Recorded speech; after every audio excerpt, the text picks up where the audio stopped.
Pada tahun 1988 saya ditugaskan oleh Yayasan Gereja untuk menghancurkan Islam di Jakarta di Kampung Prapanca yang di depannya ada makam Ade Irma Suryani Nasution. Dulu yang mengambil gelar doktor teologi yang diwisuda di Boston Amerika ini dari Indonesia ini hanya 3 orang. Yang pertama adalah saya, yang kedua Dr. Cornelis yang menembak kaki dan dada saya, yang ketiga Dr. Johan yang memukuli saya pakai besi panas dan kursi rotan sehingga tulang punggung saya 13 yang patah untuk mengenal Islam. Kebetulan di Indonesia ini saya ditunjuk sebagai ketua misionaris internasional dalam dan luar negeri. Saya memegang wilayah Jawa Barat. Yang pertama di Sukabumi di Cikembar di belakang 310. Yang kedua di Majalengka di Pasir Malati. Dulu waktu bupatinya si Jaelani. Dulu saya membuat sekolah Alkitab yang terbesar itu di Talaga, tapi ditolak ke masyarakat.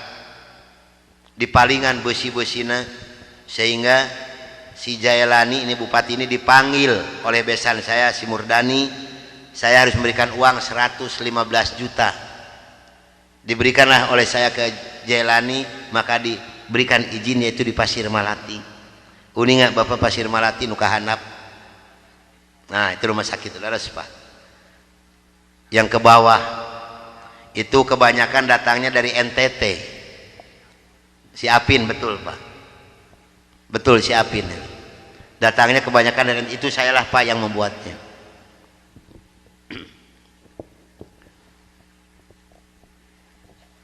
Dan saya membagi-bagikan kekayaan untuk mengiming-imingi orang Islam masuk agama Nasrani dengan uang, pakaian, beras, indomie, susu, gula pasir, dan kebutuhan hidup sehari-hari. Maka jangan salah, kalau ada orang Islam yang menggadaikan akidahnya masuk agama Nasrani, ini urusannya bukan keimanan, tapi urusannya beteng bising tenyatu. 26 provinsi saya jelajahi ke pelosok-pelosok desa untuk menjajakan agama saya door to door. Dulu tugas saya untuk menghancurkan Islam yang pertama adalah Pulau Jawa, Jawa Barat, Jawa Tengah, Jawa Timur. Yang kedua Kalimantan, yang ketiga Pulau Sumatera, yang keempat Sulawesi. Yang paling harus hancur oleh Nasrani yang dibina di Amerika ini, yang dikasih tanda merah adalah Jawa Barat. Kenapa Jawa Barat yang harus hancur pertama? Karena Jawa Barat adalah basis pasan. Mangga ibu serang bapak milarian ke Jawa, ke Sumatera, ke mana ayah henteu pasantren juga di Jawa Barat. Mual ayah di Jawa Barat ke gunung-gunung, ke leuweung tos seueur pasantren, betul. Di Jawa aya ge ararageng, jeung orang Jawa mah gado-gado. Sakeluarga agamana 4 macem. Karena orang Jawa mah tos ditipu kayak dengan Nasrani, diolo akidahna nyata ku kiju jeung roti. Maka orang Jawa diberikan hadiah oleh Belanda satu negara, yaitu negara Suriname. Itu orang Jawa sadar termasuk kulit turunan orang Solo. Itu hadiah dari Belanda. Begitu saya punya tugas menghancurkan Islam di Jakarta, terbentuklah satu rombongan 15 orang, termasuk di dalamnya saya, Dr. Cornelis dan Dr. Johan. Berangkatlah dari Bandung jam 12 malam dengan sebuah kendaraan Kijang. Yang pegang setir di sebelah kanan saya adalah Dr. Cornelis. Dulu tugasan untuk menghancurkan Islam ini, saya mohon maaf pada ibu dan bapak yang hadir malam ini, barangkali ada yang kampung halamannya saya sebut, saya mohon maaf yang sebesar-besarnya. Sayalah orangnya yang dulu pada tahun 82 mengasuhkan umat Islam, membuat gereja di Cipatujah, Tasikmalaya, di Kampung Muncang Kohok, dan di Cineam, di Kabupaten Kuningan, di Cigugur, di Cisantana dan Sukamulya. yang membuat rumah sakit Kawaluyaan dan membuat Guha Maria adalah saya. Di Kabupaten Indramayu, Kampung Eretan dan Kampung Haurgelis, di Kabupaten Ciamis, di Panawangan, di Cisuru dan di Cikupa, di Kabupaten Cianjur, di Ciranjang, Palalangon, Pasinangka, Gunung Halu, Calincing, di Kabupaten Subang, di Pamanukan, di Banten, di Malingping, di perbatasan antara Cikijing dengan Majalengka, di Kampung Subang, itu anu kakanan Pak anu aya masjid itu Agung Gumelar, itu saya membuatnya Pak. Di Kabupaten Bandung, di Banjaran, di Arjasari dan di Gambung Ciwidey. Namun alhamdulillah setelah saya diberikan taufik dan hidayah oleh Allah Subhanahu wa taala, saya belajar dan kembali saya mengajar mereka agar mereka kembali ke jalan yang benar, kepada agama yang Allah ridhoi. Inna dina indallahil. Saya mohon bantuan doa dari ibu dan bapak yang hadir malam ini agar saya diberikan kekuatan oleh Allah Subhanahu wa taala. Karena yang paling sulit untuk disampaikan kembali oleh saya, maaf, 2 kabupaten. Yang pertama Kabupaten Kuningan di Cigugur, ini sekitar 45% lagi. Insya Allah tanggal 16 kalau tidak salah, sekarang ada pengajian ke sana. Di sana sudah ada bangunan, sekarang ada sekolah tinggi ilmu Al-Quran, madrasah sanawiyah aliyah. Kalau di bawah gereja, di atas masjid. Di atas gereja, di bawah masjid di Kuningan ini Pak. Perkembangannya sudah bagus, tinggal 45% lagi. Yang kedua di Cianjur, di Ciranjang. Kenapa ini sulit untuk disampaikan kembali Pak? Maaf, karena kedua kabupaten ini dananya dipasok per bulan 1,6 miliar. Ini untuk 2 daerah Pak. Kemarin seorang letkol dari Kodam mengatakan kepada saya, Pak Kiai, betul-betul Nasrani ini jahat. Kenapa Pak? Kalau kolonel saya katakan 8 miliar setiap bulan dikirimkan ke Indonesia untuk mengajukan Islam. Ini jangan salah Pak, karena mereka punya program tersendiri. Di Islam Ustadz siapa yang menggaji Pak?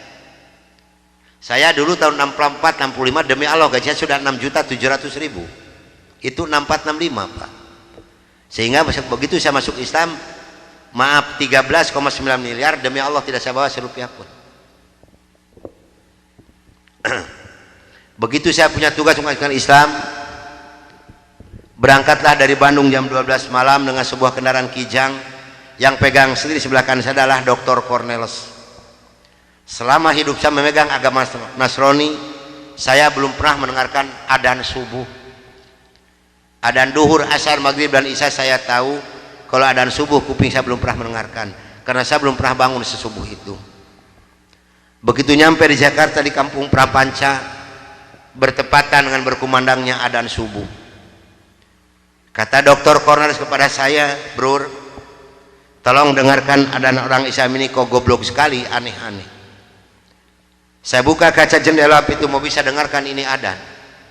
Betul bro, orang Islam ini kok adzannya aneh-aneh. Kebetulan di Jakarta di Kampung Prapanca ini saya mengontrak sebuah rumah yang besar khusus untuk penginjil. Yang punya rumah namanya Bapak Rosid. Beliau adalah seorang sarjana agama Islam yang mengajar sekolah dasar negeri.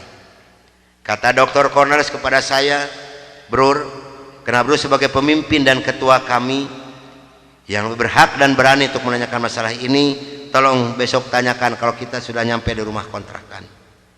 Oke, besok akan saya tanyakan. Begitu saya nyampe di rumah kontrakan, kendaraan saya masukkan ke dalam garasi dan sebagian barang-barang diturunkan.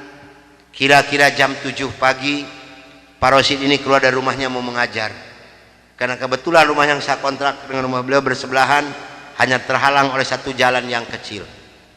Begitu saya lihat beliau sedang menyalakan sepeda motornya, saya memberanikan diri menghampiri dan menyapa beliau. Kata saya, "Selamat pagi Pak."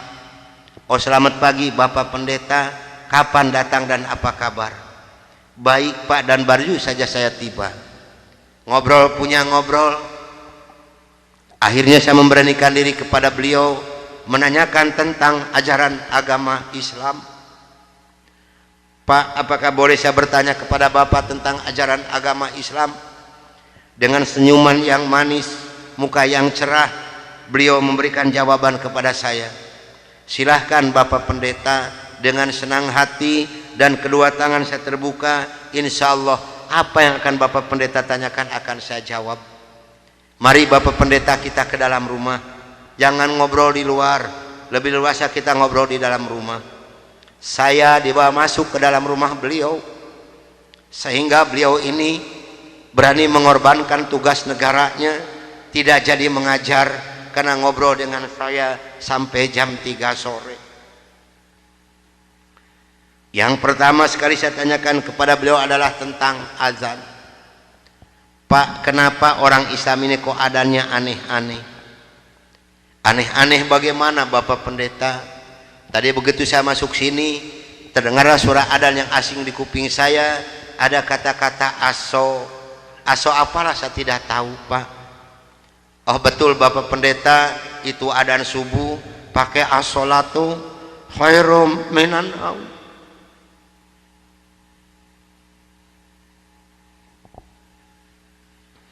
Apa artinya, Pak? Beliau memberikan jawaban kepada saya, lebih baik sholat daripada. Bukan semakin tertarik kepada Islam, tidak, tapi saya semakin membenci. Kenapa? Karena iri di dalam hati saya.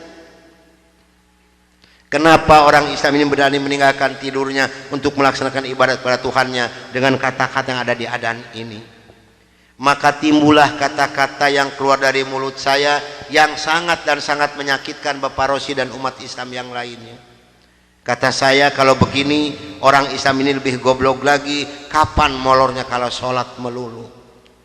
Dulu sebelum saya mengenal kepada Islam, banyak sekali yang beliau terangkan kepada saya tentang ajaran agama Islam, dan akhirnya beliau memberikan satu Al-Quran dengan terjemah produksi Departemen Agama. Kata beliau kepada saya, ini untuk Bapak Pendeta kalau memerlukan, tapi kalau tidak tolong kembalikan kepada saya. Saya terima ini Al-Quranul Karim. Kira-kira jam 3 lebih saya keluar dari rumah beliau, masuk rumah kontrakan saya.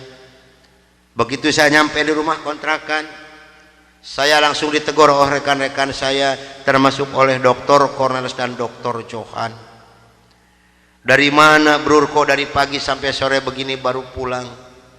Sedangkan jam 4 sore ini Brur harus memimpin kami untuk membawa umat Islam yang ada di kampung Prapanca ini. Maka saya katakan kepada rekan saya bahwa saya sudah menanyakan tentang azan dan saya diberikan satu Al-Quran ini.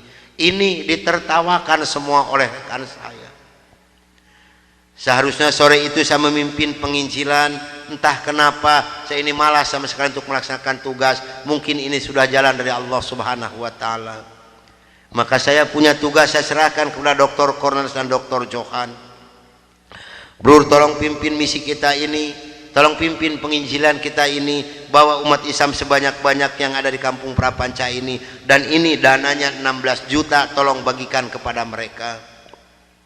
Pakaian, beras, indomie, susu, gula pasir, dan kebutuhan hidup sehari-hari yang sudah tersedia di dalam kendaraan, silahkan Bro bagikan, harus tepat pada sasaran.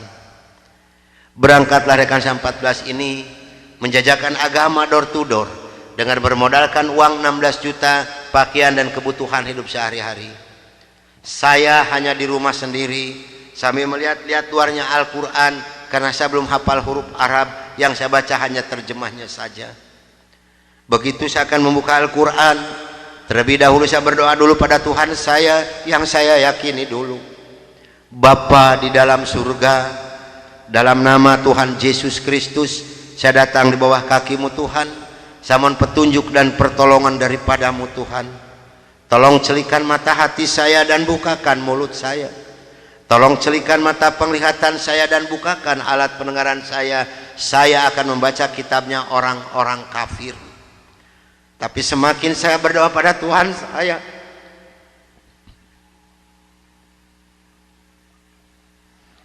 semakin terbukalah dalam Al-Quran ini Ini suatu keanehan yang nyata di dalam kehidupan saya. Karena saya bingung membuka Al-Quran ini dari mana pertamanya. Begitu saya membuka Al-Quran langsung surat Ali Imran. Di dalam surat Ali Imran ini timbul kembali keanehan yang kedua di dalam benak saya. Kenapa dalam surat Ali Imran ini kok hanya 2 ayat yang diberi tanda merah, yang lain tidak ada? Yaitu Ali Imran 85 dan 102. Ini kalau ibu dan bapak percaya pada iman saya, selama 3 bulan kurang lebih saya tidak pernah merasakan tidur, hanya membolak-balik membaca arti daripada 2 ayat ini saja. Disitulah taufik dan hidayah masuk pada diri saya. Bergemetarlah seluruh tubuh saya ini, bergejolaklah di dalam dada saya ini. Bahkan dalam hati kecil saya mengatakan, hanya Islamlah yang benar, hanya Islam yang dapat menyelamatkan umat manusia. Maka saya harus berani mengatakan kepada rekan saya, apapun yang akan terjadi, saya siap untuk menerima risikonya. Atas bimbingan dan pelajaran dari Bapak Rosid, atas petunjuk dan petuah dari Bapak Rosid, saya memberanikan diri menghampiri rekan saya 14 yang sedang mengadakan kebaktian doa. Saya katakan kepada rekan saya bahwa mulai hari ini, jam ini, menit ini, saya akan mengundurkan diri dari penginjilan. Saya akan menyerahkan sebagai ketua misionaris pada Anda semua, karena saya hari ini akan mencari agama yang baru, itu agama Islam. Karena hanya Islam yang benar, hanya Islam yang dapat menyelamatkan umat manusia. Agama yang kita pegang sama-sama tidak bisa menyelamatkan kita semua. Namun apa daya yang saya terima dari mereka, maaf, saya bukan mau dikasihan oleh ibu dan bapak, tidak. Yang mengasihani saya adalah Allah Subhanahu wa Ta'ala. Saya bukan seorang tentara, saya bukan seorang polisi, tapi merasakan panasnya peluru di kaki kiri saya dan di dada sebelah kanan saya ini. Besi yang lebarnya 6 cm yang dibakar merah membara, yang dipukulkan ke pipi saya tahan dengan tangan kiri saya. Demi Allah, besi panas nempellah di tangan kiri saya. Lalu saya ditengkurapkan, kepala saya diinjak oleh 3 orang, tangan saya, kaki saya kiri kanan dipegang dan diikat oleh mereka. Lalu punggung saya dipukuli oleh Dr. Johan pakai kursi rotan. 13 tulang punggungnya patah untuk mengenal Islam. Kalau menurut logika manusia, saya ini harus sudah meninggal dunia. Tapi Allah Maha di atas maha, Allah mempunyai rencana lain untuk saya. Atas izin dan karunia Allah yang diberikan kepada saya bisa lolos dari pembunuhan rekan-rekan saya.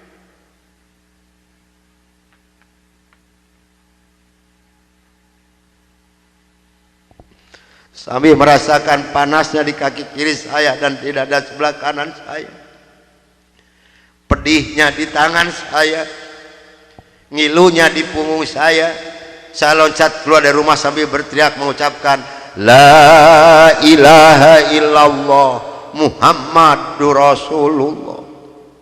Padahal ini asing di mulut saya. Belum pernah ada seorang pun yang mengajarkan kalimat thayyibah di dalam mulut saya ini. Belum pernah sekalipun saya belajar kalimat thayyibah di dalam mulut saya ini. Ini maunah yang pertama Allah berikan melalui mulut saya. Dan alhamdulillah saya mendapatkan pertolongan dari seorang cim-cim yang beragama Buddha. Saya dibawa masuk ke dalam rumah beliau. Lalu baju saya digunting karena jadi satu dengan kulit. Lalu yang bekas luka besi panas dari dikocorotin pakai kecap oleh beliau. Kaki saya ditahan pakai kayu bekas pegangan sapu, diikat pakai benang rapia. Punggung saya diikat pakai samping.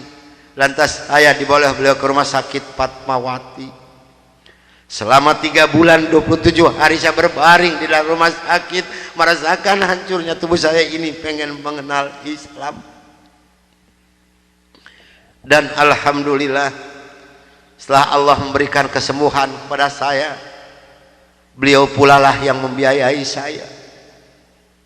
Sehingga saya kembali memohon pertolongan kepada Cim ini. Cim, tolong saya, bawa saya kemana saya harus pergi, karena saya pengen memeluk agama Islam. Dan alhamdulillah saya dibawa oleh beliau ke Cipete, ke Bapak Kiai Haji Dr. Idam Khalid, saksi yang masih hidup yang membina kesama. Yang pertama adalah Bapak Hamjahas.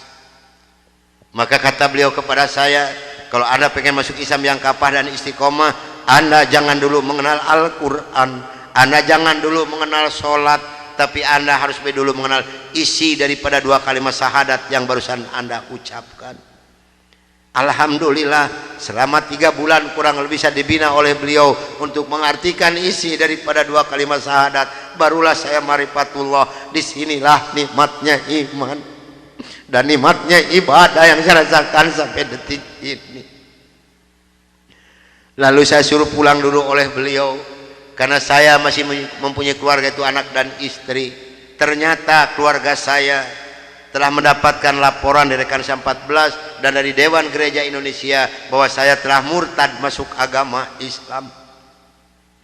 Begitu saya nyampe di rumah saya lihat dengan mata kepala saya sendiri, pakaian saya, ijazah saya, semua dibakar oleh putri-putri saya dan istri saya di hadapan mata saya. Dan alhamdulillah saya diselamatkan dari maut yang kedua oleh Allah Subhanahu wa ta'ala. Begitu putri-putri saya menyiramkan minyak kelapa panas ke muka saya masih diselamatkan oleh Allah. Minyak kelapanya tumpah di punggung saya. Ini adalah darah daging saya sendiri yang menganiaya saya, bukan orang lain.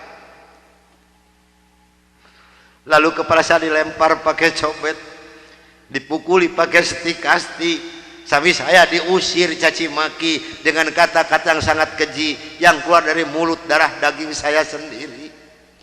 Nyah, engkau di hadapanku anjing, setan, babi, iblis, jangan menginjak rumah ini, haram rumah ini kau diinjak oleh setan dan iblis macam kau. Ini adalah darah daging saya sendiri, bukan orang lain.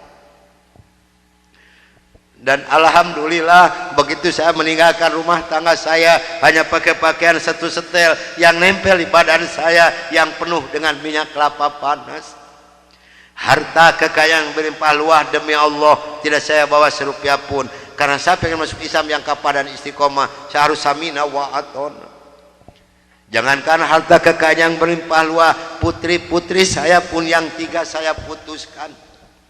Mulai detik ini Anda bukan darah daging saya bukan bapak Anda, dan Anda bukan putri-putri saya. Titik sampai di sini. Jangan ada lagi pertalian darah antara Anda dengan saya.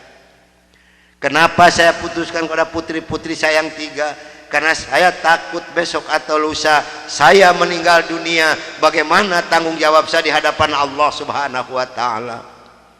Maka alhamdulillah sudah hampir 22 tahun lebih ini saya belum pernah dipertemukan dengan batang hidungnya. Namun alhamdulillah, biarpun putri-putri saya tidak yang ikut satu pun, Allah telah memberikan kebahagiaan kepada saya pada saat sekarang ini. Kebahagiaan yang Allah berikan kepada saya tidak bisa ditukar dengan sesuatu apapun yang ada di dunia ini. Sekalipun emas berlian sebesar gunung tidak mungkin bisa menukarkan kebahagiaan yang Allah berikan kepada saya. Kenapa? Karena rekan saya yang 14 yang dulu menganiaya saya, yang dulu membunuh saya, alhamdulillah sekarang sudah masuk Islam semua. Sekarang sedang jihad fisabilillah, sedang membela agama Allah, yaitu syiar agama Islam di daerah-daerah Nasrani. Itu yang pertama di Papua Barat di Manokwari, yang kedua di NTT Kampung Kalabai Kabupaten Alor, yang ketiga di Kalimantan Tengah di Sampit. Saya mohon bantuan doa dari ibu dan bapak yang hadir malam ini agar saya dengan rekan saya diberikan kekuatan oleh Allah Subhanahu wa ta'ala. Kalau ibu dan bapak pengen tahu dakwah Islam daerah Nasrani, demi Allah ini tantangannya adalah nyawa. Saya pun di Manokwari sedang menanak nasi, Pak, Bu. Kalau Allah sudah mengizinkan saya harus meninggal, saya dipanah, ini kenal kemaluan saya. Allah belum menghendaki saya untuk meninggal, hanya 3 cm jaraknya dipanah. Sedangkan panah di Manokwari demi Allah bukan 1,20 meter panjangnya, tapi 1,60 meter panjangnya. Ujungnya sudah pakai racun. Ini perjuangan membela agama Allah daerah Nasrani. Alhamdulillah perkembangan Islam di daerah Manokwari. Padahal Manokwari ini akan dijadikan kota Injil.